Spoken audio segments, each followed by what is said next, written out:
इस समय रात के 11 बजे ग्रीन हवेली के पीछे जंगल में तच कार की बोनट में आंखों में ग्लासेस चढ़ाए लेटा सीटी बजा रहा था और उसके सामने अशोक और टाइगर, दो लोग जो कुर्ता पैजामा और गले में गमछा लपेटे थे, उन्हें गर्दन से पकड़े खड़े थे।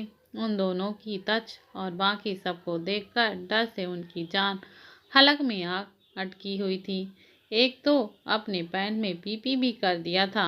दोनों इस कदर कांप रहे थे जैसे उनके पैरों तले भूकंप आ गया हो।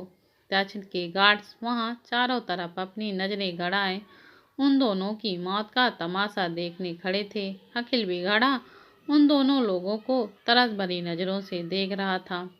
अरमान तो आराम से कार के बोनट पर लेट गया था। ड्राइवर और उस आदमी को ऐसा लग रहा था कि उन्होंने एक जहरीले सांप के पूंछ पे पैर रख दिया हो और अभी वही जहरीला सांप बस तड़पा तड़पा कर उनकी जान लेने वाला है। अखिल तो ग्रीन वैली देख रहा था, जो आज पहली बार ग्रीन वैली आया था। और मान तो बस इंतजार कर रहा था कि कब तक उन दोनों लोगों का काम कर वापस यहाँ से लौट जाए। सच अपने आंखों में ग्लासेस उतारकर कार के बोनट पर रख कूद कर उतरता है और उन दोनों की तरफ देखकर मुस्कुराता है। उसकी मुस्कुराहट के पीछे का राज सिर्फ अशोक टाइगर और उसके बॉडीगार्ड्स और मान जानते थे।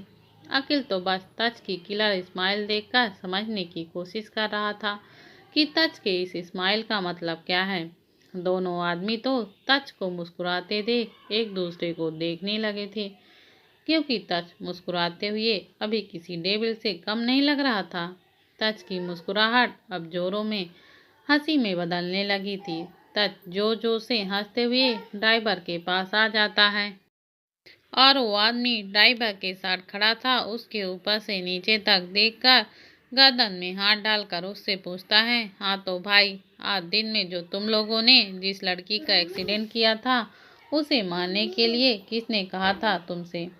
उन दोनों में से एक जो ड्राइवर था वो बोला, देखो साहब, हमने किसी को मारने की कोशिश नहीं की। हमारी ट्रक का ब्रेक फेल हो गया था और वो लड़की खुद ही हमारी गाड़ी के सामने आ गई थी तो टक्कर लग गई। उसने हमें इसको भी अशोक और ड्राइवर को दिखाकर इनको भी बताया था। तज अपने पास खड़े आदमी की गर्दन झट से पकड़कर दबोच लेता है और कहता है, क्या बात है, मैंने सवाल इससे किया लेकिन जवाब तू दे रहा है। इससे सिखाया नहीं क्या जवाब देने के लिए? कहती हो तच घूर कर ड्राइवर को देखता है और हाथ से उस आदमी के गर्दन पर धीरे धीरे कर अपनी पकड़ मजबूत करने लगता है। ड्राइवर तच की घूरती हुई आंखें देखकर डरकर पीछे हटने लगता है, लेकिन टाइगर और अशोक के उसकी गर्दन पीछे से पकड़े रहने पर वो हट नहीं पाता है। वो आदमी झटपटाते हुए तच से अपनी गर्दन छुटाने की कोशिश करता है, लेकिन तच उसकी गर्दन छोड़ने के बजाय उसकी गर्दन पर अपनी पकड़ और कसते जाता है। बोल, किसने भेजा है तुझे उसे मारने के लिए? देख, अगर तू मुझे उस इंसान का नाम बता देगा कि मेरी जान जिसमें बसती है उसकी जान लेने के लिए तुम्हें किसने भेजा है, तो मैं तुम्हें छोड़ दूंगा। चलो अब जल्दी बोलो, किसने भेजा है? कहते हुए तच उसे उठाकर जमीन में पटक देता है। तच के उन दोनों को छोड़ने वाली बात सुनकर उसे पीछे से एक जोरदार दहाड़ने की आवाज़ सुनाई देती है। दहाड़ की आवाज़ सुन सब उस तरफ देखते हैं जिस ओर से दहाड़ने की आवाज़ आई थी, तो वहाँ ब्रूजो और ब्रूनो खड़े नीचे पड़े उस आदमी को घूर रहे थे। फिर दोनों तच की ओर घूर कर देखने लगते हैं, जैसे कह रहे हों, तुम इन्हें छोड़ दो, लेकिन हम इन्हें नहीं छोड़ने वाले। इन्होंने हमारी मम्मा को हमसे छीनने की कोशिश की है। ब्रूजो और ब्रूनो की दहाड़ सुन वो दोनों आदमी थर थर काँपने लगे। तो वहीं तच ब्रूजो और ब्रूनो दोनों से बोला, पहले मुझे पूछ तो लेने दो, उसके बाद तुम्हें जो करना है कर लेना। अखिल आज पहली बार तच को अपने सामने किसी के साथ ऐसा करते हुए देख रहा था, लेकिन आज वो एक पुलिस वाला बनकर तच को रोक नहीं रहा था, क्योंकि उसे पता था कि कभी कभी अपनों के लिए, उन्हें बचाने के लिए कानून के खिलाफ जाकर बहुत कुछ करना पड़ता है। इसलिए अखिल ने अब तच का साथ देने का सोच लिया था। अखिल विमान के बगल में कार के बोनट पर चढ़कर बैठ गया और तच जो भी कर रहा था उसे देखने लगा। मान तो वो सब एंजॉय कर रहा था और टाइगर अशोक को भी इन चीज़ों की तच के साथ रहते हुए और उसके साथ काम करते हुए इन सब चीज़ों की आदत हो गई थी। ज़्यादातर तो वो दोनों ही सब काम तमाम करते थे, बहुत कम ही किसी का काम तमाम तच खुद लेना चाहता था। अब तक उस आदमी का पूरा चेहरा तच के उसके गर्दन को दबाने से लाल हो गया था। वो अपनी गर्दन तच से छुड़ाने के लिए उसके हाथ पर मार भी रहा था, लेकिन तच को कोई फर्क ही नहीं पड़ रहा था। वो जितनी ही मजबूती से उसकी गर्दन दबा रहा था, तच सामने खड़े ड्राइवर को देखता है, जिसको किस किए बिना ही उसका चेहरा पसीने से तरबतर हो गया था और उसके चेहरे का रंग भी उड़ गया था। तच को जब लगता है कि वो आदमी अब नहीं रह पाएगा तो वो उसकी गर्दन छोड़ देता है। तच के छोड़ते ही वो आदमी नीचे लेट जाता है और अपनी गर्दन पकड़कर जोर जोर से खांसने लगता है। तच उसके सामने नीचे बैठकर उससे बोला, मैंने पहले ही बोला था, सच बता दो, मैं तुम्हें छोड़ दूंगा, पर तुमने मेरी बात नहीं सुनी, तो फिर अब मारो। कहते ही तच का चेहरा आग की तरह धक धक उठता है और वो उस आदमी की गर्दन वापस से पकड़कर ऊपर उठाकर घसीटते हुए ले जाकर सामने एक छोटे से तालाब में उसे फेंक देता है। तच के उस आदमी के उस तालाब में फेंकते ही उसकी चीखें पूरे जंगल में गूंज उठती हैं और उसका शरीर 2 फीट ऊपर उड़ जाता है और शांत हो जाता है। उस आदमी को देखकर ड्राइवर का पूरा बदन डर से कांपने लगता है। उस आदमी को पानी में फेंकते देख बूजो ब्रूनो के ऊपर जोर से गुर्राता है, जैसे कह रहा हो, उसे हम तच बूजो को गुर्राता देख वो जिंदा है, जाओ, लेकिन ध्यान रहे उसे तड़पाना है, मारना नहीं। जैसे बूजो और ब्रूनो इसी का इंतजार कर रहे थे, वो दोनों तुरंत लपक कर ड्राइवर के ऊपर छलांग मारते हैं। बूजो के छलांग मारते ही अशोक और टाइगर ड्राइवर को छोड़कर थोड़ी दूर हट गए। वो ड्राइवर चीखते हुए तच से बूजो और ब्रूनो को उसे छोड़ने के लिए कहने लगा। तच बिना किसी भाव के, मुझे ये बताओ कि तुझे किसने मेरी वाइफ को मारने के लिए कहा था। इधर ब्रूनो और बूजो उसे दोनों तरफ से उसके एक हाथ और एक पैर पर दांत गड़ा देते हैं, जिससे वो ड्राइवर चीखने लगता है, लेकिन बूजो ब्रूनो रुकने का नाम ही नहीं ले रहे थे। उतने मेहमान बोला, बूजो ब्रूनो, एक ही बार में काम करो, देर ही हो रही है, चलते हैं यहाँ से। मान की बात सुनकर ड्राइवर डर गया, लेकिन बूजो उसके गर्दन पर अपने पंजे से वार करने लगा। मैं बताता हूँ, बूजो ड्राइवर के कंधे पर मारता उससे पहले ही ड्राइवर बोला, रुको, उसे बोलने दो। तच बूजो और ब्रूनो को रोकते हुए आगे आकर उसके सामने बैठकर उसकी डुंडी को कसकर अपने हाथ से पकड़कर दबाते हुए बोला, बोल, किसने भेजा था तुझे। ड्राइवर बोलना स्टार्ट करता है, हम उस लड़की को मारने नहीं आए थे, हम तो उस दूसरी लड़की को मारने आए थे जिसने साड़ी पहन रखी थी, लेकिन इस लड़की उसने उसे धक्का देकर खुद ही ट्रक के आगे आ गई और हम ब्रेक लगाते उससे पहले ही उसे ट्रक से धक्का लग गया। निकिता को मारने आए थे। सुनकर तच और अखिल की आंखें आग उगलने लगी। अखिल सोचने लगे कि अगर दिव्या ने निकिता को धक्का नहीं दिया होता तो आज निकिता और उसका बच्चा उससे दूर चले जाते। किसने भेजा था तुझे, बोल। तच ड्राइवर के जिस हाथ पर बूजो ब्रूनो ने दांत गड़ाया था उसमें अपना पैर रख कर रगड़ते हुए पूछता है, आहा साहब, मुझे नहीं पता, हमें हमारे फ़ोन पर एक मैडम ने फ़ोन किया था और उस साड़ी वाली लड़की का फ़ोटो देकर कहा था कि वो लड़की जिंदा नहीं बचनी चाहिए और हमारे अकाउंट में बहुत सारा पैसा भी डलवा दिया था, इसलिए हम लालच में आ गए। माफ़ कर दो साहब, दोबारा ऐसा नहीं करेंगे हम। ये सब छोड़कर गांव चले जाएंगे, छोड़ दो साहब। तच अखिल को देखता है, फिर ड्राइवर को देखते हुए कहता है, तुझे लगता है कि तुझे मारना चाहिए? तच की बात सुनकर ड्राइवर डरते हुए कहता है, साहब आपने ही तो कहा था कि आप मुझे छोड़ देंगे।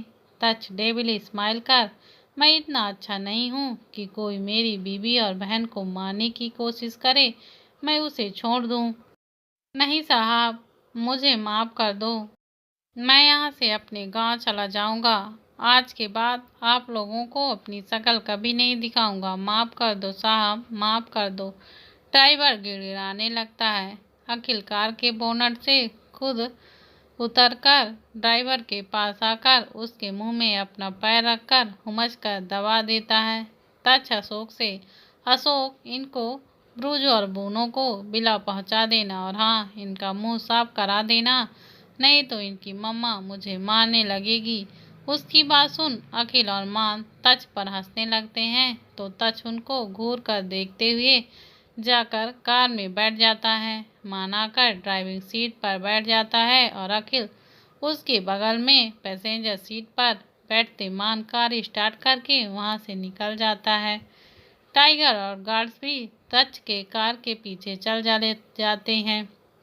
कुछ देर बाद मान हॉस्पिटल के बाहर कार रोकता है। अभी मान और अखिल कार से उतरते भी नहीं थे कि तच कार से कब बाहर आ गया। हॉस्पिटल के अंदर भाग कर चला जाता है कि दोनों उसे देखते रहते हैं और जब दोनों को होश आता है तो वो दोनों भी दौड़ते हुए अंदर भागते हैं।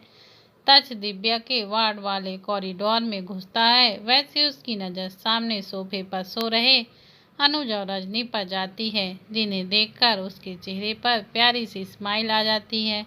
वहीं एक सोफे पर दीक्षा तनय भी बैठे सो रहे थे। यहाँ पर निकिता, मानसी, तेज और नेहा नहीं थे। अनुज सोफे पर बैठा हुआ था और रजनी अनुज के गोद में सर रखे सो रही थी। तच दिव्या के वार्ड में जब घुसता है तो देखता है कि दिव्या सुकून से सो रही थी। तच पहले जाकर वॉशरूम में अपने हाथ मुंह धोकर आता है, फिर दिव्या के पास आकर लेट जाता है और उसके माथे और होठों को चूमकर उसे अपनी बाहों में भरकर अपनी आंखें बंद करके सो जाता है। मिस्टर सिन्हा अपने घर के छत पर खड़े बेसब्री से किसी को कॉल कर रहे थे, लेकिन वो इंसान उनका कॉल रिसीव ही नहीं कर रहा था। मिस्टर सिन्हा चिल्लाते हुए कॉल कट करके कहते हैं, ये तो कॉल रिसीव ही नहीं कर रहा, इसका कुछ नहीं जाएगा। उस रजावत की बेटी ने अगर मुझे कभी पहचान लिया तो इतने सालों से छुपाया राज खुल जाएगा और मैं कुछ कर भी नहीं पाऊंगा। उस लड़के को भी मैंने कई बार मरवाने की कोशिश की है, लेकिन वो किंग जैसे उसके आगे दीवार बनकर खड़ा रहकर उसे हमेशा बचाते आ रहा है। मुझे कुछ तो करना ही पड़ेगा। अब तो मेरी मनु भी उस लड़के के झांसे में आकर उससे प्यार करने लगी है और उससे शादी करना चाहती है। नहीं, मैं मेरी मनु की शादी उस लड़के के साथ हरगिज नहीं होने दूंगा। तभी मिस्टर सिन्हा को अपने पीछे से किरण जी की आवाज़ आती है। आप यहाँ क्या कर रहे हैं मिस्टर सिन्हा? कुछ नहीं, बस ऐसे ही नींद नहीं आ रही थी। ठीक है, अब चलिए चलकर सोने की कोशिश कीजिए। हाँ चलो, कहते हुए मिस्टर सिन्हा नीचे आकर सो जाते हैं। सुबह जब तच की नींद खुलती है तो देखता है कि दिव्या उसके सीने पर चिपक कर सो रही थी। उसका एक हाथ तच के कमर पर था और दिव्या के होंठ तच के होंठों के बहुत करीब थे। उसके बालों से दिव्या के चेहरे को पूरी तरह से ढक रखा था। दिव्या भी तच को बहुत प्यारी लग रही थी। उसे देख तच के चेहरे पर एक प्यारी सी मुस्कान छा गई।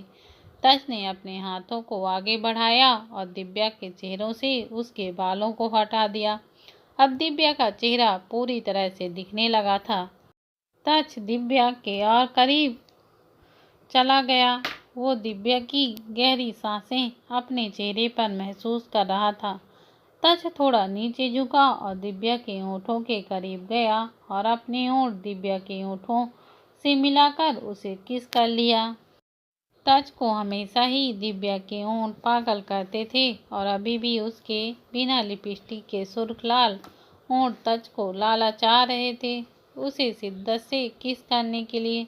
लेकिन तज इस बात से डर भी रहा था कि कहीं उसके बार बार किस करने से दिव्या की नींद ना खराब हो जाए। अभी वो सोती हुई कितनी प्यारी लग रही थी, बिल्कुल स्लीपिंग ब्यूटी की तरह। लेकिन बेचारा अपने दिल और दिमाग के हाथों मजबूर हो गया था। तज दूसरे के सामने एक्सप्रेशन लेस रहता था। अभी अगर उसे कोई देखता तो उसे तज के चेहरे पर एक ही समय पर कई तरह के एक्सप्रेशन नजर आते थे। जैसे एक पल में वो दिव्या के होठों को खा जाना चाहता था तो दूसरे ही पल सोचता था कहीं उसके बार बार किस करने से दिव्या की नींद खुल गई तो वो उस पर गुस्सा भी कर सकती है। इन्हीं सब कश्मकश में तज दिव्या के होठों के करीब और फिर उससे दूर हट जाता था, फिर से उसके होठों के करीब जाता और फिर से दूर हट जाता। तज के मन में चल रहा था, एक तो वो उसे किस भी करना चाहता था और उसे उसकी नींद की फिक्र भी हो रही थी। आखिर वो क्या चाहता था?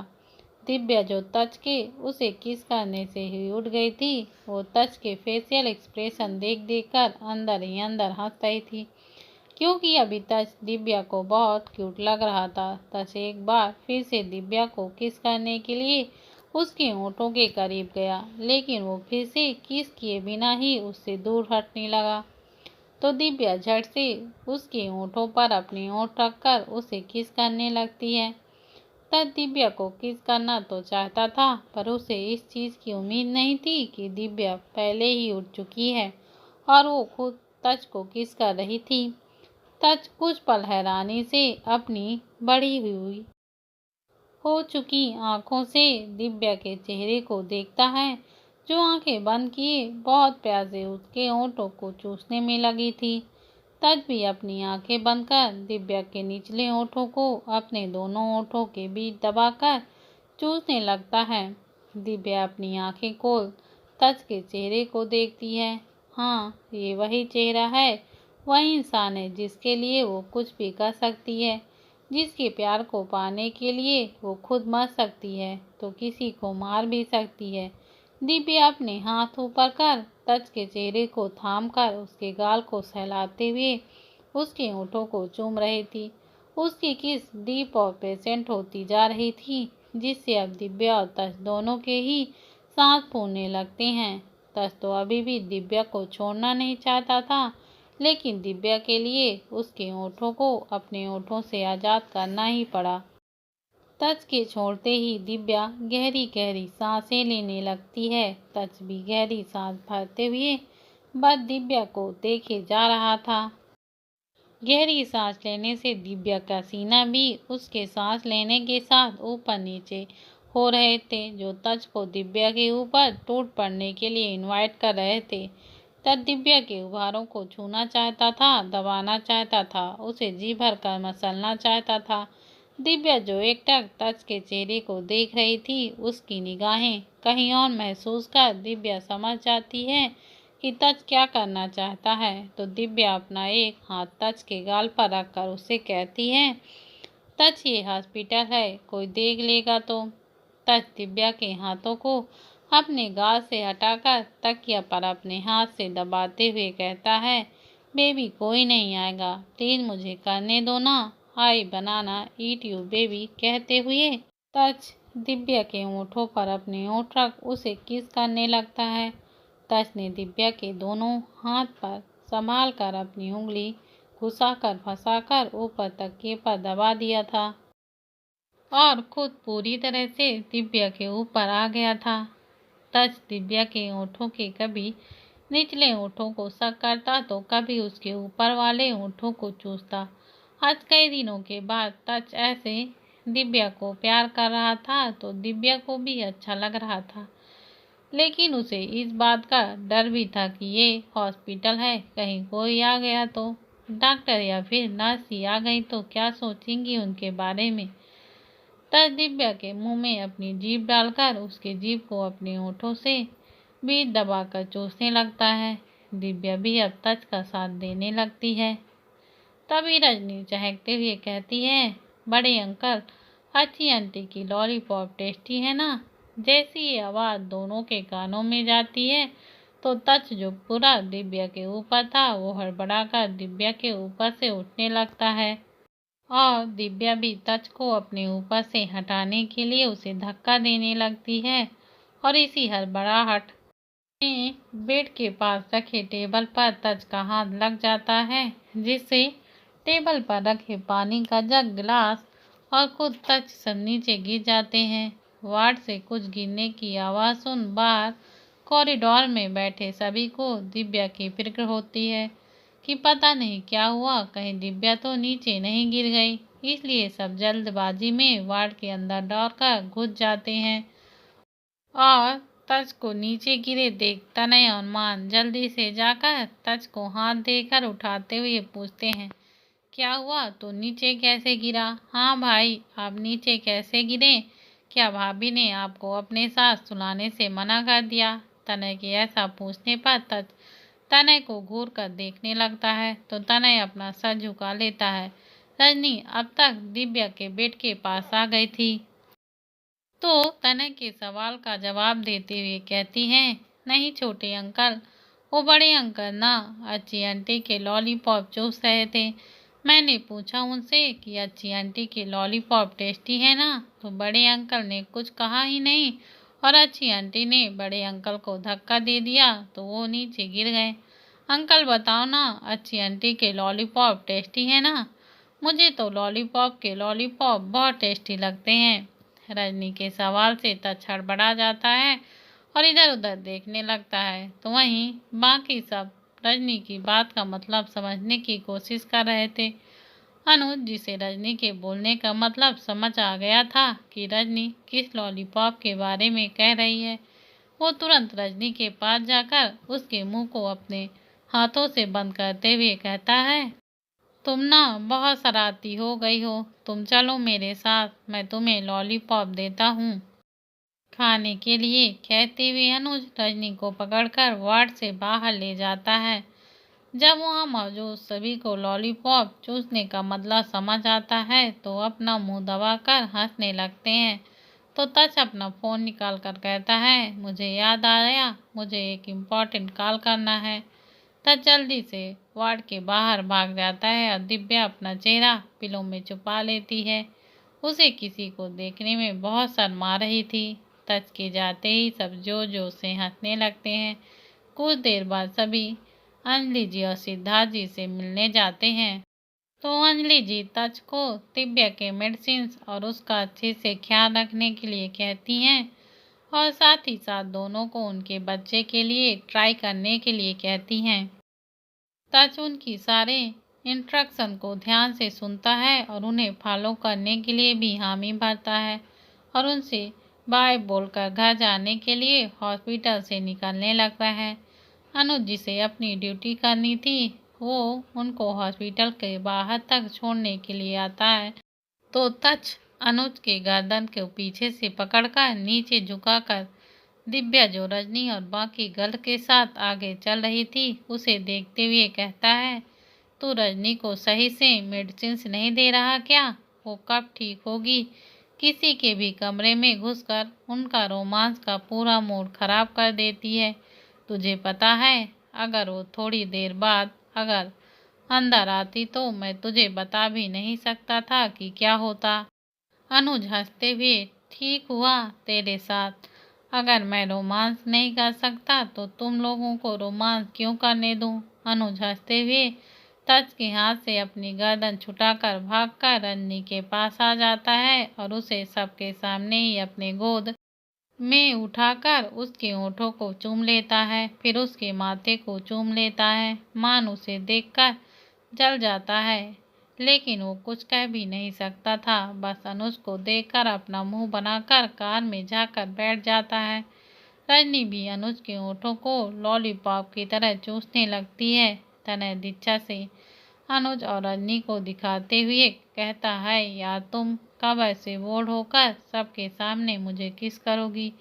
कभी नहीं, और तुम देखना जब रजनी ठीक हो जाएगी तब वो भी ऐसे पब्लिक प्लेस में अनुज को खुद को छूने भी नहीं देगी, समझे, कहकर दीक्षा भी जाकर कार में बैठ जाती है। अखिल तनय के कंधे पर हाथ रखकर उसे सतावना देते हुए कहता है, तुम्हारा कुछ नहीं हो सकता, चलो। डैडा, आप तो ऐसे कह रहे हो जैसे निकिता आपको सबके सामने किस करती है। जाओ पहले अपनी बीबी से पूछो कि क्या वो आपको सबके सामने किस करने देगी या नहीं। तनय अखिल पे ही सवाल दाग कर चला जाता है। अखिल निकिता को देखता है जो दिव्या से बातें कर रही थी। इधर तेज और अखिल के मन में अलग ही उथल पुथल मची हुई थी। उन दोनों ने अब तक लिप लॉस किया ही नहीं था। दोनों बेसब्री से एक दूसरे को देख रहे थे। तेज नेहा को अपने बाइक की तरफ इशारा करता है तो नेहा हल्के से मुस्कुरा देती है और वो तेज के साथ बाइक के पास चली जाती है। तेज आकर अपनी बाइक स्टार्ट करता है और नेहा के बैठने के बाद वो वहां से निकल जाता है। नेहा भी अपनी बाहें आगे कर तेज को पकड़कर उससे सट जाती है, जिससे तेज को नेहा के बदन में गर्मी अपने बदन पर महसूस होने लगती है। तच और दिव्या भी कार में आकर बैठते हैं और देखते हैं तो अनुज रजनी के किस कर रहा था, जिसे देख हॉस्पिटल में काम कर रही डॉक्टर्स और नर्स जो अनुज को लाइक करती थी, वो जलन से रजनी को घूर रही थी कि उनकी जगह वो क्यों नहीं है। अनुज रजनी के होठों को छोड़कर उसके बालों को ठीक कर उसके माथों को चूमते हुए कहता है, रजनी तुम अभी घर जाओ, मैं अपना काम खत्म करके आऊँगा, पर लॉलीपॉप तुम अभी चलो ना। रजनी बच्चों जैसा मुंह बनाकर कहती है तो अनुज रजनी को मान के कार पर बैठाते हुए कहता है, रजनी तुम भैयों के साथ अभी घर जाओ, मैं रात तक आऊँगा, तब तुम्हें तुम्हारा लॉलीपॉप दूंगा, ठीक है। अनुज के लॉलीपॉप देने वाली बात सुन रजनी भी ठीक है बोलकर कार में बैठ जाती है। रजनी के बैठने के बाद सभी कार हॉस्पिटल से निकलकर चली जाती हैं। उनको जाता देख अनुज अपने मन में कहता है, रजनी तुम्हें पाने के लिए मुझे खुद नन्ही की मौत का राज खोलना होगा, क्योंकि अब किसी भी तरह में मैं तुम्हें खो नहीं सकता। अनुज रिसेप्शन में जाकर रिसेप्शन वाली लड़की से कहता है, मिस नैना मुझे मिस ज्योति शास्त्री के आटापासी रिपोर्ट चाहिए, अभी इसी वक्त। सभी की कार ओबरॉय विला आकर रुकती हैं। सभी कार से बाहर आते हैं और तज जो दिव्या के कार से बाहर आते ही उसे लेकर विला के अंदर जा रहा था। अखिल उससे पूछता है, अखिल तज हम सब यहाँ क्यों आए हैं। तज अखिल के सवाल का जवाब देता है, दादी ने सभी को बुलाया है, मुझे नहीं पता क्यों, पर दादी ने कहा था कि सबको लेकर आने के लिए। अखिल जो तज के पूछने के लिए थोड़ा आगे आ गया था कि वो सब यहाँ क्यों आए हैं, उसका ध्यान निकिता पर नहीं था और निकिता थी जो सबसे बेखबर बिला से थोड़ी ही दूर पर खड़े अंगद को हैरानी से देख रही थी। निकिता देखती है कि उससे कुछ दूरी पर अंगद खड़ा है और निकिता को देख मुस्कुरा रहा है। अंगद अपनी 2 उंगलियां अपनी आंखों की तरफ कर फिर उन्हीं 2 उंगलियों को निकिता की तरफ करता है, जैसे कह रहा हो कि तुम हर पल मेरी नज़र में हो। अंगद अपने दिल के पास अपने हाथों से दिल बनाकर निकिता की तरफ उछाल देता है और उसे फ्लाइंग किस कर देता है, जिसे देख निकिता की आंखें हैरानी से बड़ी होकर बाहर आने लगती हैं। निकिता तुम अभी तक यहाँ क्या कर रही हो, सब अंदर चले गए। हाँ, कहते हुए निकिता पीछे मुड़ती है तो उसके सामने अखिल खड़ा था। निकिता अखिल से, अखिल जी मैंने वहाँ अंगद को देखा, वो ऐसे दिखा रहा था जैसे वो मुझ पर नजर रखे हुए है। अच्छा कहाँ अंगद, अखिल ने अपने दोनों हाथ सीने के पास बांधते हुए पूछता है। वो वहाँ पर, कहते हुए निकिता अपने हाथ पीछे मुड़कर देखती है जहाँ थोड़ी देर पहले निकिता ने अंगद को खड़ा देखा था। कहाँ है अंगद, वहाँ तो कोई भी नहीं है। पर अभी वहीं था अखिल जी, निकिता अखिल से फिर से कहती है। पर वहाँ तो कोई नहीं है निकिता, पर वहाँ था अखिल जी, मैं सच बोल रही हूँ। आप मुझ पर विश्वास करो। अभी वो वहीं था, पर वो जैसे मुझे देख रहा था। मुझे कुछ ठीक नहीं लग रहा है अखिल जी, मुझे कुछ ठीक नहीं लग रहा है, मुझे डर लग रहा है अखिल। अखिल, हाँ तो मैंने कब कहा कि तुम झूठ बोल रही हो सकता है कि वो वहाँ था लेकिन अब नहीं है। तो हो सकता है ना कि वो मुझे तुम्हारे पास आता देख भाग गया होगा। और ये डर किस बात की? मैं हूं ना तुम्हारे पास, हमेशा रहूंगा हर पल। और जब मैं तुम्हारे पास नहीं रह पाया तो किसी ऐसे को तुम्हारे पास छोड़ कर जाऊंगा जो तुम्हारी हिफाजत करेगा। तो अब उसके बारे में सोचना छोड़ो और अंदर चलो। सब अंदर जा चुके हैं, पता नहीं दादी ने अब क्यों बुलाया है। अखिल निकिता के गाल को थामते हुए कहता है और उसके कमर से पकड़कर अंदर लेकर जाने लगता है। तो निकिता भी उसके कंधे पर सर रख धीरे से बोलती है, मुझे किसी और की, सिर्फ आपकी ज़रूरत है। बस इस संगत की वजह से मेरे बच्चे और आपको कुछ नहीं हो। अखिल और निकिता के जाते ही अंगद, जो एक दीवार के पीछे छिप गया था, वो बाहर निकल कर कहता है। उसकी आंखें गुस्से से लाल थी। निकिता, तुम बहुत जल्द मेरे पास वापस आओगी। Wait and watch. अंगद अपनी 2 उंगलियां अपनी आंखों की तरफ कर निकिता और अखिल जिस ओर गए थे उस ओर मोड़ देता है। ओबरॉय विला के अंदर रजनी चारों तरफ अपनी आंखें बड़ी बड़ी करके घूम घूम कर विला देख रही थी और उसके साथ था हमारा तनय, जिसका आज रजनी के साथ सबसे ज्यादा पड़ता था। तभी दादी विला में ही बने मंदिर से पूजा करके आती हैं, जिनके हाथ में आरती की थाल थी। दादी सभी को आरती देती हैं। तच आगे बढ़कर दादी के गले लगकर उनसे पूछता है, दादी आपने हम सबको यहाँ क्यों बुलवाया है? दादी, सब बातें अभी ही पूछ लेगा या फिर बैठकर दादी के साथ आज नाश्ता भी करेगा? चलो सब बैठो नाश्ता करने, फिर बताती हूँ क्यों बुलाया है मैंने तुम सबको। तब सबसे पहले संभाल कर दिव्या को चेयर खींचकर बैठाता है, फिर खुद भी उसके पास बैठ जाता है। उसके बाद अखिल भी चेयर खींचकर निकिता को बैठाता है उसके बगल में बैठ उसके हाथ को पकड़कर उसे नॉर्मल करता है। बाकी सब भी जाकर डाइनिंग टेबल पर बैठ जाते हैं। सर्वेंट सबके प्लेट सीधे कर कर उसमें थोड़ी दूर पर हाथ बांधकर खड़े हो जाते हैं।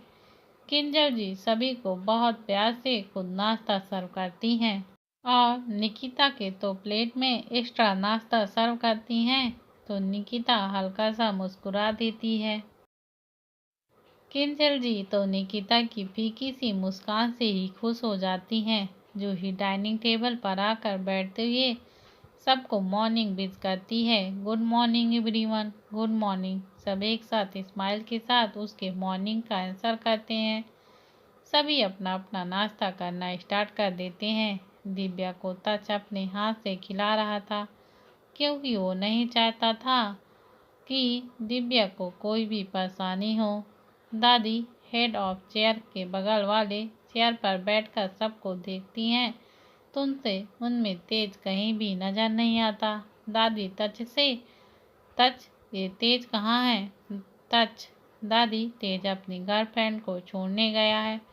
दादी ठीक है, मैंने आज तेज जिस लड़की को पसंद किया है उसके परिवार वालों को दिन के खाने पर बुलाया है। अगर लड़की और उसका परिवार अच्छा हुआ तो हम तेज का रिश्ता भी पक्का कर देंगे। कल ही तुम्हारे और तनय की सगाई के साथ तेज की ही सगाई करा देंगे।